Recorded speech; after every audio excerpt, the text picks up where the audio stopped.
बनर्जी, ममता बनर्जी का बड़ा आरोप, मेरा माइक बंद किया गया, ये ममता बनर्जी की तरफ से कहा गया। 5 मिनट बोलने के बाद माइक बंद किया गया। ममता बनर्जी ने कहा माइक बंद करना अपमान है, ये ममता बनर्जी की तरफ से कहा गया और वो बैठक छोड़कर बाहर आई हैं।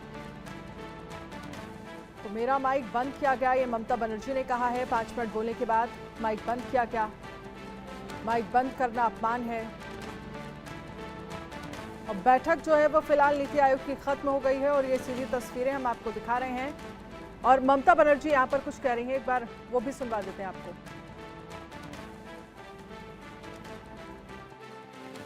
অপোজিশনের কেউ আসেনি, কিন্তু আপনাদের পরিষ্কারভাবে বলছি, আপনারা বাজেটে আমাদের বঞ্চনা করেছেন, আপনারা বাংলার সমস্ত উন্নয়নের প্রজেক্ট বন্ধ করে দিয়েছেন, আপনারা বিরোধী দলের কোনো রাজ্যকে কোনো সুযোগ দেন না এবং আপনারা আমাদের 3 বছর ধরে 100 দিনের কাজ বন্ধ, প্রধানমন্ত্রী আবাস যোজনা বন্ধ, রুরাল রোড যোজনা বন্ধ, সমস্ত কিছু বন্ধ করে রেখেছেন, এমনকি ফুড সাবসিডি পর্যন্ত দেননি।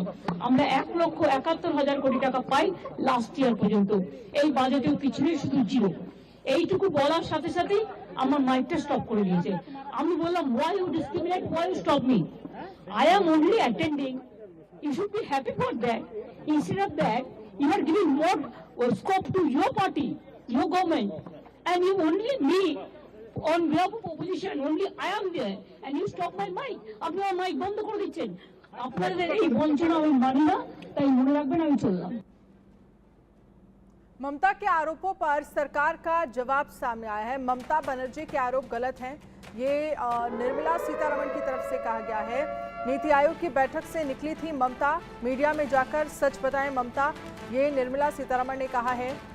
ज़्यादा वक्त चाहिए था तो बोलना चाहिए था, अगर ज़्यादा वक्त चाहिए था तो बोलना चाहिए था, ये निर्मला सीतारमण की तरफ से कहा गया है। बाकी बीजेपी की तरफ से, निर्मला सीतारमण की तरफ से ये कहा जा रहा है कि ममता को बोलने का पर्याप्त समय मिला है। झूठ पर नैरेटिव बनाना बंद करें ममता बनर्जी। नीति आयोग की मीटिंग में माइक बंद करने के आरोपों पर वित्त मंत्री निर्मला सीतारमण का जवाब सामने आया है।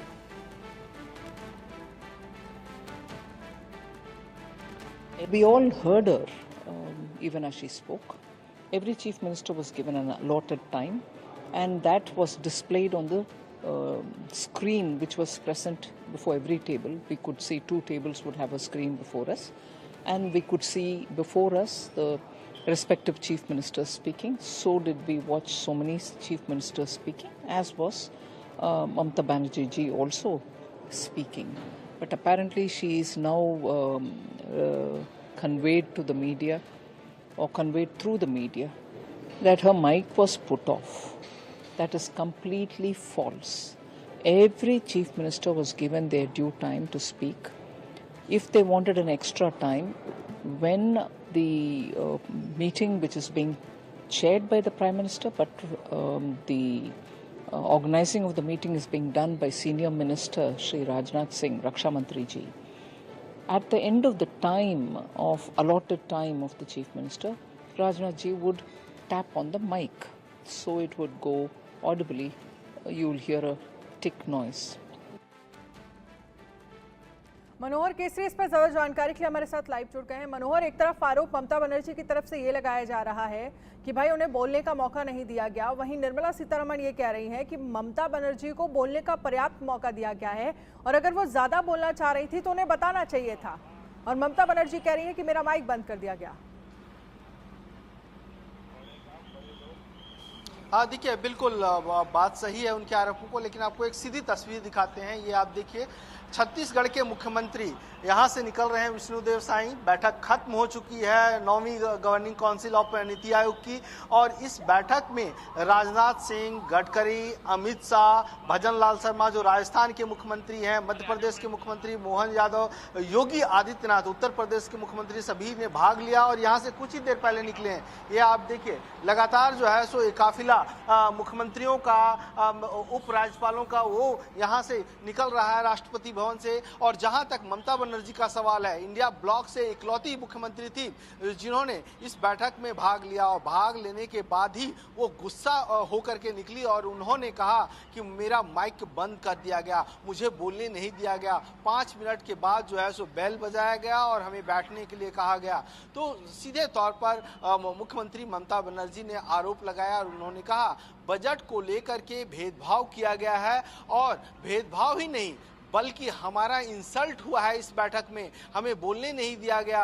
और सभी मुख्यमंत्रियों को उन्होंने कहा कि चंद्रबाबू नायडू को 20 मिनट का वक्त दिया गया और मुख्यमंत्रियों को 12 मिनट 15 मिनट का वक्त दिया गया और हम इस बैठक में नहीं आएंगे। सीधे तौर पर उन्होंने केंद्र सरकार पर निशाना साधा और साथ ही कहा कि पश्चिम बंगाल का जो बजट बकाया है वो सरकार को देना चाहिए था। हम अपनी मांगे रखने के लिए आए हुए थे, लेकिन हमें मौका नहीं मिला, इसीलिए भविष्य में हम इस बैठक में शामिल नहीं होंगे।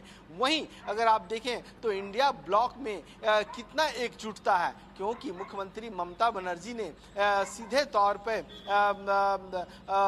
ये कहते हुए यहाँ से निकल गई कि माइक बंद कर दिया गया। अक्सर जो है विपक्ष के नेता चाहे कांग्रेस हो कोई, वो कहते हैं कि संसद में माइक बंद कर दिया जाता है और यहाँ, लेकिन इसकी आधिकारिक पुष्टि हो गई कि उनका माइक बंद नहीं किया गया।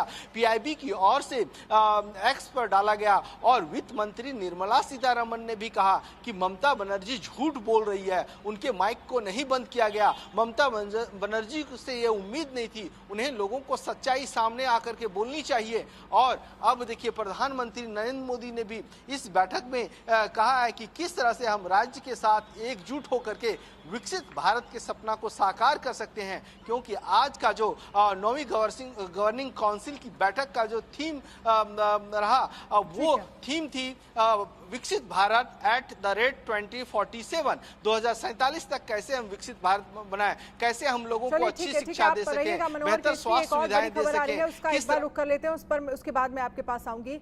ममता की नाराजगी पर अधीर रंजन का पलटवार, मुझे लगता है वो झूठ बोल रही हैं। अधीर रंजन चौधरी की तरफ से कहा गया ममता जानती थी कि वहां पर क्या होने वाला है। अधीर रंजन चौधरी ने कहा ममता के पास स्क्रिप्ट थी। अधीर रंजन चौधरी की तरफ से ये कहा गया। देखिए मनोहर, अब निर्मला सीतारमण के बाद अधीर रंजन चौधरी भी ममता बनर्जी को घेरते हुए नजर आ रहे हैं। देखिए एक बार फिर जो है ना अधीर रंजन चौधरी जिन्हें दादा लोग कहते हैं प्यार से, उन्होंने अपनी दिल की बात जो है जुआ पर ला करके ममता बनर्जी पर पलटवार किया है। कुछ देर पहले राजीव शुक्ला जो है सो ममता बनर्जी के साथ देते हुए नजर आ रहे थे। उन्होंने कहा कि ममता बनर्जी के साथ गलत किया गया, लेकिन इंडिया ब्लॉक के अंदर कितना मतभेद है, किस तरह से दो फाड़ है इंडिया गठबंधन, ये साफ तौर से अधीर रंजन चौधरी के इस बयान से नजर आता है। क्योंकि इंडिया ब्लॉक के सभी नेता कह रहे थे कि उनके जो मुख्यमंत्री हैं वो मुख्यमंत्री 10 राज्यों के शामिल नहीं होंगे, जिनमें से 3 कांग्रेस शासित मुख्यमंत्री थे। लेकिन ममता बनर्जी आई, ममता बनर्जी ने यह भी कहा था कि हेमंत सोरेन भी आएंगे, शामिल होंगे, वो भी नहीं आए। और अब जाकर के अधीर रंजन चौधरी ने कहा कि ममता बनर्जी झूठ बोल रही है। मतलब कहीं ठीक नहीं है। ममता बनर्जी जो अलग राह पकड़ती है, वह लोकसभा चुनाव की बात हो या कोई और बात हो, वो अपनी बात कहती है और अपनी बातों पर अड़ी रहती है। और इसलिए आज बैठक में आई, मतलब एक लाठी से सांप भी मर गया और